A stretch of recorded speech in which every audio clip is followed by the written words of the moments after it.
കേരളത്തിലെ ആണുങ്ങളുടെ പേടി സ്വപ്നമായിട്ടുള്ള ബസ് സ്റ്റാൻഡിൻ്റെ അവസാന ഇരയായിട്ടുള്ള ദീപകിൻ്റെ കുടുംബത്തിന് ഒരു ആശ്വാസമായിട്ടുണ്ട്. കാരണം ഷിംജിയയ്ക്കെതിരെ പോലീസ് കേസെടുത്തിട്ടുണ്ട് ആത്മഹത്യാ പ്രേരണ കുറ്റത്തിന്. സോ ഇന്നോ നാളെയോ അറസ്റ്റ് ഉണ്ടാവാം.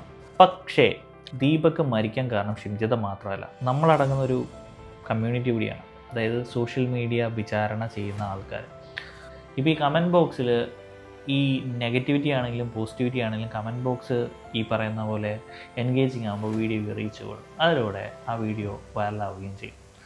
സോ അപ്പോൾ അങ്ങനെ വരുന്ന സമയത്തിൽ നെഗറ്റിവിറ്റി ഏറ്റവും കൂടുതൽ സ്പ്രെഡ് ചെയ്യാനുള്ള ചാൻസ് ഉണ്ട്. കാരണം നെഗറ്റിവിറ്റി വരുമ്പോഴാണല്ലോ നമുക്ക് ഫ്രസ്ട്രേഷൻ പൊട്ടിവരിക്കുന്നത്. അന്നേരമാണല്ലോ നമുക്ക് ഈ കമൻറ്റ് ഇടാൻ തോന്നുന്നത്.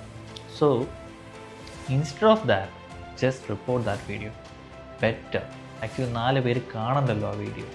നിങ്ങളോ കണ്ടു, ആ 4 പേര് ഇനി കാണണ്ടാലെന്ന് ഓർത്തിട്ട് നിങ്ങൾ റിപ്പോർട്ട് ചെയ്യും. അതായിരിക്കും ഏറ്റവും ബെസ്റ്റ്. അങ്ങനെയാണെങ്കിൽ ഇങ്ങനെയൊക്കെയുള്ള വീഡിയോസ് വരാതെയിരിക്കും, ഇങ്ങനെയൊക്കെയുള്ള വീഡിയോസ് എങ്ങും എത്താതെയിരിക്കും, ദീപകിനെ പോലുള്ള ആൾക്കാരും മരിക്കാതെയിരിക്കും. So think about it.